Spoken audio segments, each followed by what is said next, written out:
देख रहे हैं पब्लिक समाचार, पब्लिक के हक में। नारा दिया गया इस्लाही सियासत का, लेकिन उसका क्या हस्र होगा? जिसको वहाँ पर शहर के आवाम ने सरों पर बैठाया, आप लोग भी उसमें बहुत आगे थे और हजरत भी बहुत आगे थे, लेकिन उसका क्या असर हुआ? क्या ठेकेदारी खत्म हो गई, कमीशन खोरी खत्म हो गई, लूटमार खत्म हो गई, बदगुमानी खत्म हो गई? हर चीज में तो अजाफा हुआ, बढ़ावा हुआ। अभी आप फिर से एक नए तजुर्बे की बात कर रहे हैं, हालांकि उस वक्त पूरा शहर एक तरफ था। तो अभी ऐसी सूरत में आप क्या स्टेप लेने वाले? क्या ऐसा हो सकता है? पॉसिबल है? शहर एक बार धोखा खा चुका है, अब क्या फिर से धोखा खाएगा? और अगर आपको कुछ मिल भी जाता है तो क्या वापस उस तरह की हरकत नहीं होगी? मैं अगर पावर में आऊँगा इंशाल्लाह, अगर असेंबली में मुझको पब्लिक जिताती है तो मेरा सबसे पहला मिशन रहेगा इंक्वायरी। 6 महीने के अंदर इंशाल्लाह इंक्वायरी निकालने की कोशिश गारंटी देंगे आप? आपने कहा कि मैं अगर पावर की तो गारंटी है? बिल्कुल गारंटी है। कलीम यूसुफ अब्दुल्ला कोई खरीद नहीं सकता। ठेकेदारी में कमीशन न कोई डरा सकता। पार्टनरशिप, ये सब उन लोगों ने लिया जिनको शहर की आवाम ने फला बहबूद के लिए, शहर के मुफाद के लिए उनको वहाँ दिया था, लेकिन उसका क्या असर? सबसे पहली फैमिली उनको सपोर्ट करने वाली हमारी थी। मैं आपको मुफ्ती साहब को देखिए, मैं उस वक्त मुफ्ती साहब के बहुत करीब था। ये जो प्रेस कॉन्फ्रेंस ले रहा है आप इसी पे बस कर देंगे या घर घर जाएंगे, जलसा लेंगे, कैसे आवाम? 15 दिन तक मैं पूरे घर घर जाऊंगा, एक एक घर जाऊंगा, एक एक घर जाके वोट मांगूंगा। इन्फ्लुएंशियल पर्सनैलिटीज जितनी है पूरे कौम में, हर बिरादरी की, हर जात की, हर तबके की, सबसे मिलूंगा। और सोशल मीडिया पे आज 60% इलेक्शन है। आपके मुखालिफ वोट कटवा भी है आप? वोट कटवा? वोट कटवा मैं जो मुखालिफिन समझे वो कोई बात नहीं।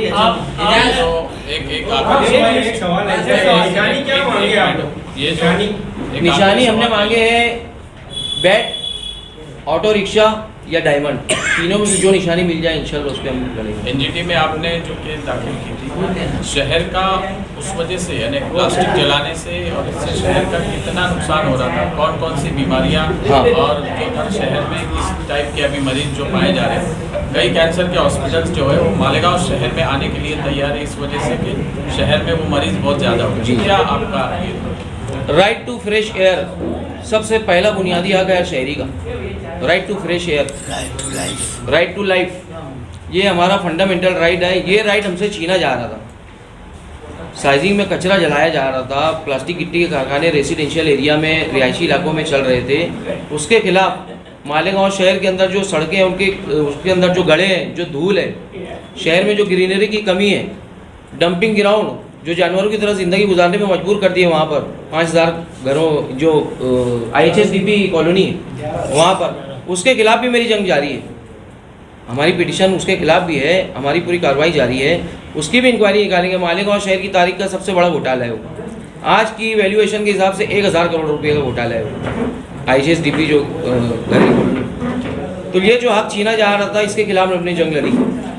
उसके अंदर पूरा बेसिक इंफ्रास्ट्रक्चर मालेगांव में, ओपन गटर को ख़त्म करने के लिए अंडरग्राउंड ड्रेनेज का ऑर्डर लाया NGT के ज़रिए, ट्रैफिक कंजेशन ख़त्म करने के लिए एनक्रोचमेंट ड्राइव का ऑर्डर लाया, लेकिन उसके ऊपर पॉलिटिकल जो लीडर्स हैं वो इम्प्लीमेंटेशन नहीं होने दे रहे। प्रभाग अधिकारी को फ़ोन करते क्या फला फला का अतिक्रमण मत तोड़, सिर्फ वोट बैंक के लिए।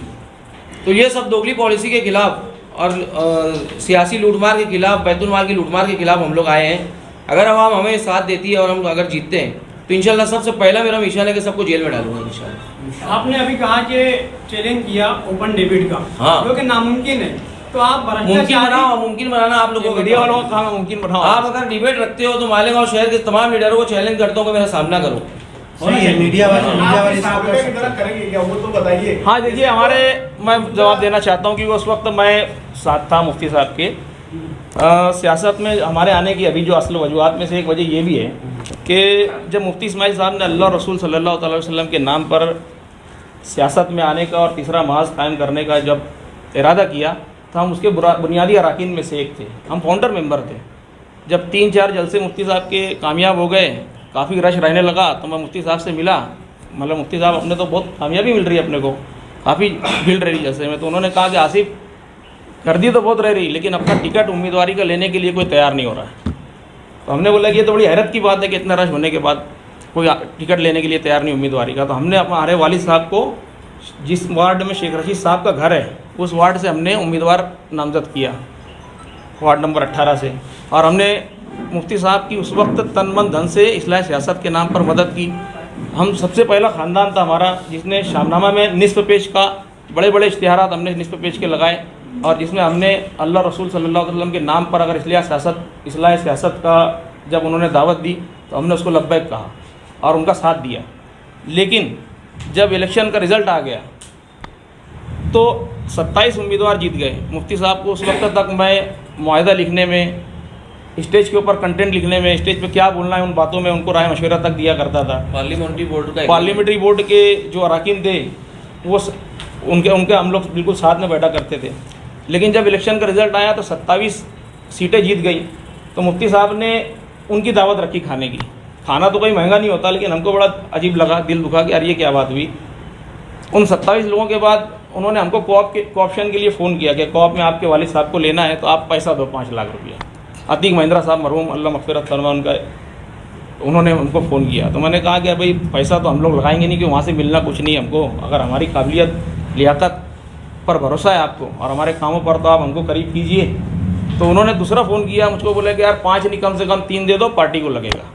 और इस बात में मैं कसम खाकर भी बोल सकता हूँ, अभी कसम खा लेता हूँ कि 3 लाख रुपये दे दो। फिर मैंने कहा कि नहीं, तो बोले मुफ्ती साहब ना इस बात पर वजीद हैं कि यार आसिफ से पूछ लो कि वकील साहब को कोऑप में लेना ज़रूरी है मेरे लिए, नहीं तो शहर में मैसेज गलत जाएगा। अगर वो नहीं बोल दे तो लो। तो उन्होंने मुझे कहा कि कम से कम 1 लाख दे दो। तो मैंने कहा कि यार 1 लाख भी मैं दूंगा नहीं, क्योंकि अगर आपको अच्छा लगता है, उम्मीदवार हमारे वालिद साहब तालीम याफ्ता है, अगर आपको लगता है पार्टी का सपोर्ट रहेगा, पार्टी को सपोर्ट करेंगे और काम काज करेंगे आवाम का, तो आप लो। तो उन्होंने आखिरी फ़ोन 1 लाख का मांगने के बाद फिर फ़ोन रख दिया और बाद में मालूम पड़ा दूसरे दिन के 12 लाख रुपए लेके ज्योति भोसले मैडम को उन्होंने कोऑप की मेंबरशिप बेच दी। ज्योति भोसले के जो शौहर हैं दीपक भोसले साहब, उनका शराब की दुकान है उनकी, और उनका पार्टी से कोई ताल्लुक भी नहीं था। उन्होंने तीसरा मास के लिए कोई काम अमल नहीं किया था, कुछ काम नहीं किया था उन्होंने, और उनको उन्होंने दे दिया। ये पहला। लेकिन अगर उस वक्त हम बोलते तो लोगों को ये लगता कि यार इनको ओहदा नहीं मिला या कोऑप में नहीं लिए तो ये शिकायत कर रहे हैं, तो हमको खामोश बैठना पड़ा मजबूरी में। लेकिन आहिस्ता आहिस्ता जब हमने देखा कि मुफ्ती साहब धीरे धीरे करप्शन की तरफ बढ़ रहे हैं, जब कोई MLC का इलेक्शन होता, पार्लियामेंट का इलेक्शन होता, उनको फंड मिलता, उनको लगता है मेरा ज़ाती फंड है, मेरी काबिलियत तो मुझको मिल रहा है, जबकि ये कौम फरोशी है। आप मुफादात को बेच रहे हो, कौम के मुफादात को आप बेच रहे हो। और उन्होंने आहिस्ता आहिस्ता जब हमने कंप्लेन शुरू की सोशल मीडिया पे कि फला ठेके से ये काम गलत हो रहा, फला ठेके का ये काम गलत हो रहा, ये रोड गलत बन रहा, तो ठेकेदार हमको फ़ोन करके बोलते हैं कि कलीम भाई आपको नहीं मालूम कि हमको कितना बांटना पड़ता है। तो हमने कहा कि यार ये तो आमदार निधि का काम है, इसमें काहे का बांटना। तो बोले यार हमको आमदार साहब को भी देना पड़ता है। तो अगर आमदार साहब भी, एक सवाल है जी आमदार साहब भी अगर लेने देने में पड़ गए, आमदार साहब भी लेने देने में अगर पड़ गए, तो अल्लाह रसूल के नाम लेने की उनको उस वक्त ज़रूरत क्या थी? हमें और पूरे शहर के आवाम को धोखा देने की ज़रूरत क्या थी? तो आवाम को उन्होंने खुलेआम धोखा दिया और वो माल की और जा की मोहब्बत में पड़ गए। उन्होंने शहर के तमाम जो दीनी ओहदे हैं उनको अपने हाथों में संभाल कर रखा हुआ है। ये जा की मोहब्बत है और माल की मोहब्बत में गिरफ्तार है, कमीशन ले रहे हैं, कमीशन खा रहे हैं। 1 मिनट। और उन्होंने ख़ास बात यह कि तीसरे मास के जितने पार्लियामेंट्री बोर्ड के अरकान थे तीसरे मास में उस वक्त, वो सब उनसे दूर हो गए, कुछ एक को छोड़कर सभी उनसे दूर हो गए। उन्होंने सबकी मेहनत की, सबकी कुर्बानियों की, सबके जज्बे की नाकदरी की मुफ्ती साहब ने। और मुफ्ती साहब के दिल से अल्लाह का डर जो है, जो हर किसी के दिल में होना चाहिए, वो आपको दिख रहा है कि निकल गया है। दूसरे लीडरान की मैं हिमायत नहीं कर रहा हूँ, दूसरे लीडरान में सब ऐसे ही हैं।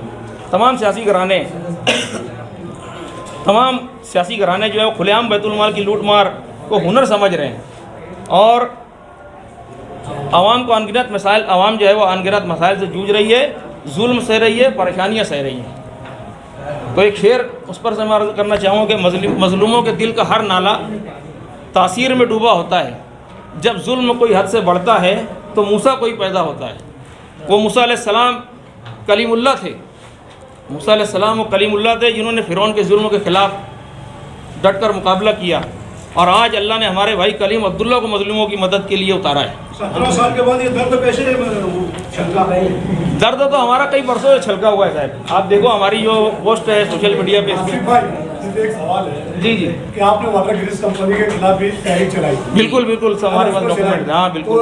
वो ज़्यादा पैसा, बहुत ढेर ज़्यादा टेंडर महंगा दे दिया और उसके बाद वही 8 का 24 करोड़ रुपये हो गया जी। तो उसके बारे में आपका क्या बोलना है? और आज भी गंदगी उससे ज्यादा है। यही मजबूरी है कि हमको सियासत में आना यही मजबूरी है, यही वजूहत है ये हमारी। सियासतदान मिल के अपनी पावर का इस्तेमाल करके अंदर ही गठजोड़ करके साठ गांठ करके जब टेंडर पास पूरी आवाम को गुमराह कर 8 का 24 करोड़ जब आपने कौन सी तहरीक कौन सा डिविडेंड अभी हमने आरटीआई लगा के उनसे इन्फॉर्मेशन मांगी है, अभी उन्होंने जवाब दिया नहीं है, उसको टाल रहे हैं। उसकी कॉपी उसको जवाब दिया नहीं, अभी हम ऑफिस में उसकी गए। कॉपी आप मिल सकती है। तो उसी आरटीआई की कॉपी जब मिलेगी मैं पूरी आवाम में बांटूंगा।